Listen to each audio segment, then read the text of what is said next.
Hey you, I'm Debbie Dibs. Well, actually I'm not. That's not my name.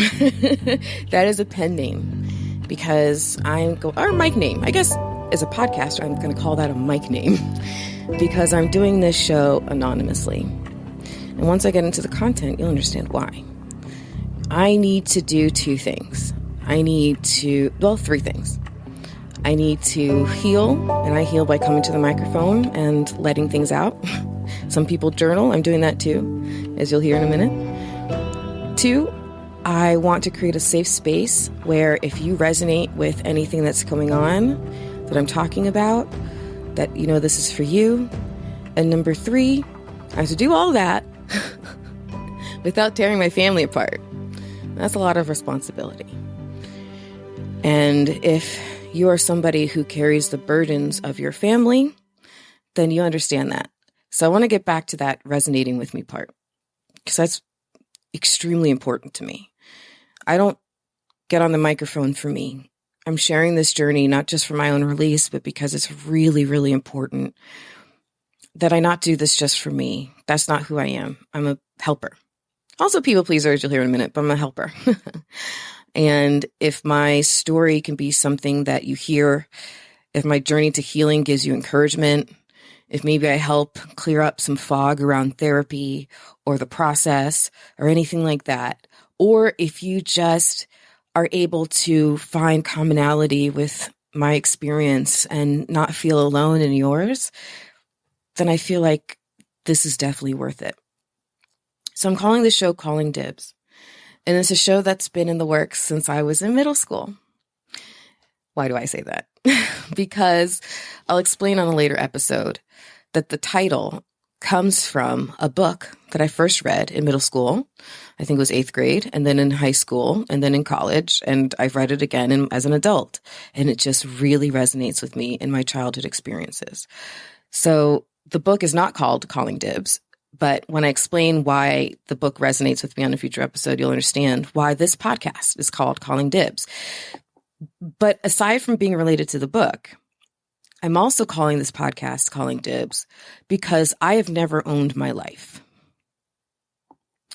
I've been raised to be strong and independent on the surface, but in reality, there was a demon on my back who was giving me the exact opposite message. And for the last 40 some years, that demon has won. And I am letting that demon go. I'm giving them an eviction notice. I started the therapy to work through the process. And here we are. And I am now calling dibs on owning my own damn life. I'm no longer living for the expectations of what people want me to be or who people want me to be. I'm exploring who I actually am. And it's hard. Therapy is not easy. This process isn't easy. But I hope I literally just started like a week ago. And I hope that by peeling back the curtain on this journey, by exposing it, that the healing will come even faster. Because I'm releasing it in every which way or shape and form. I saw this really funny video on Instagram, I think, or Facebook. They're the same difference at this point. And it was a father explaining how he explains emotions to his kids. And I thought it was brilliant. Now, I'm not going to remember everything because it was genius, but it was long. I don't remember everything. But he essentially equated it to a fart. He said, you got to let him out. It hurts when you hold them in. Some emotions clear the room. Some are silent but deadly, right? Oh my gosh, it was so true what this guy was saying. But for me, letting out these emotions is so important. I feel it physically.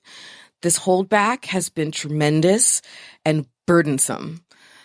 I have felt like a burden on everybody. I've been afraid to be a burden on everybody. And the weight of that is a burden on me. I'm coming to realize all of this right now, and it's a process, and it's not easy. But I am hoping that peeling back the curtain will help me through it, because I, in my mind at least, feel like I'm helping you. And that's what I want. So if this starts to resonate with you, I don't have a way for you to reach out to me yet, but I'll come up with an email address or something for this show. What I wanted to start off with, because I don't want to get into too many specifics yet. I had a very troubled childhood, a very troubled young adulthood, a very troubled adulthood. And all of that is going to come out. And sometimes when I tell these stories to a few people who know them, they just can't believe them. And that's another reason why I want to share it, because it's freaking true. It all happened. And me putting it out here as a record is my way of saying, fuck the doubters. Fuck you. You don't believe me? Fuck you. All of this happened to me. And I'm claiming it. I'm calling dibs. So I thought I would start this journey by sharing where I started. So I had this revelation the other day. I'm an entrepreneur. I own a business. I have people who work for me, which is a whole nother kit and caboodle that I'll get into on a further episode. It's like how frustrating it is as a business leader not to be able to express yourself publicly because you don't want people to think that you can't run a business. Anyways, whole nother bag of wax. Ball of wax, whatever. But the other day I had this revelation that when I feel treated a certain way, when I feel slighted, when I feel like somebody's made me upset, somebody's mistreated me, I carry that so heavy that it affects my self-worth. And then my self-worth affects my business performance. It has hindered me financially. It has hindered me in my relationships.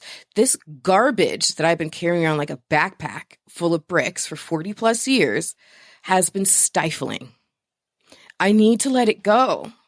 And it had this realization that if I don't work through this, I am never going to propel my business forward. I'm never going to be the full mom that I know I can be.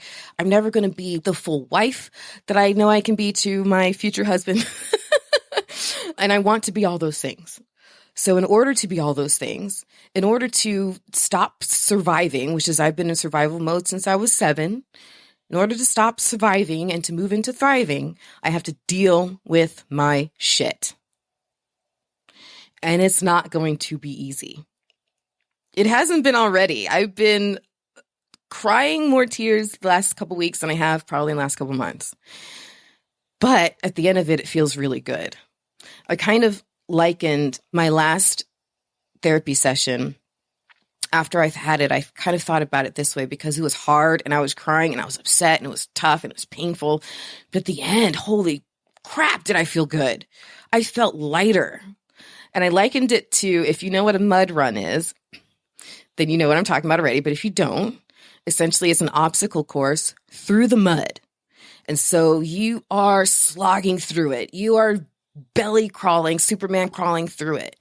You are going over wood this and plank that and all these things. And it's tough and it's hard and it's slow going and it's painful.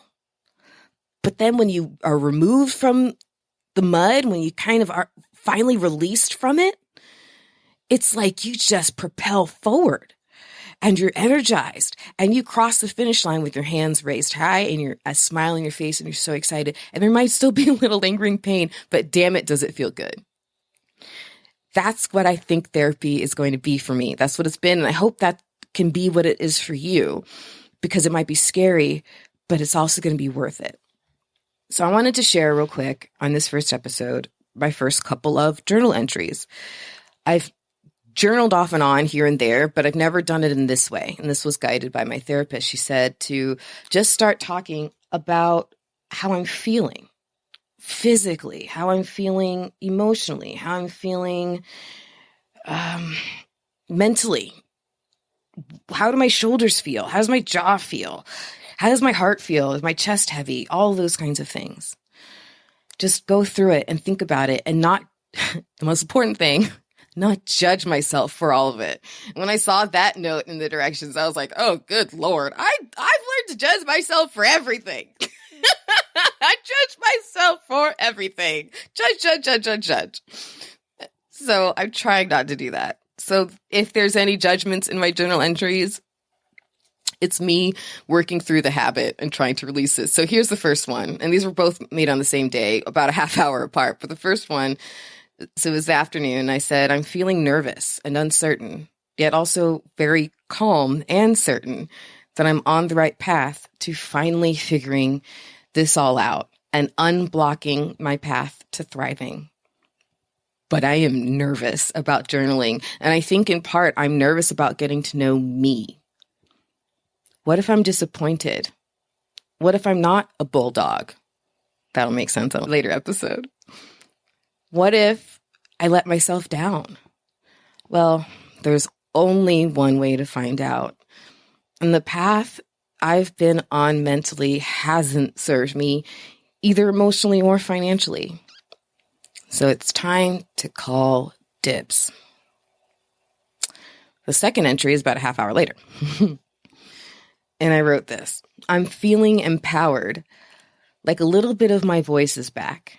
Now that I finally verbalized that I hate my mom, first to my boyfriend the other night, and now to my therapist today, I don't feel quite as guilty saying it this second time as I did saying it the first time.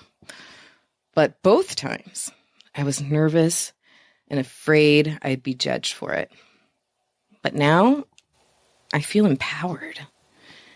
And I have a vision of myself on a mountaintop. I'm standing above the clouds, facing forward, and with the sun at my back. I feel ready. I hope one day you feel ready too. Because you deserve it. You deserve to have your experiences validated. You deserve, by yourself, by the way.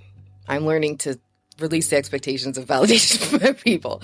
But you deserve to have your experiences validated. You deserve to no longer feel like or fall into the trap of gaslighting yourself and starting to doubt whether your memories are actually your memories. You deserve to be unburdened by the things people told you you were, by the experiences people forced you to have. It's time for you to know that you are a full, beautiful human who can live a full, beautiful life. I'm still learning this myself, but I'm hoping this journey, and you're journeying along with me, I hope you'll realize it too, that we'll both be calling dibs together. Until next time.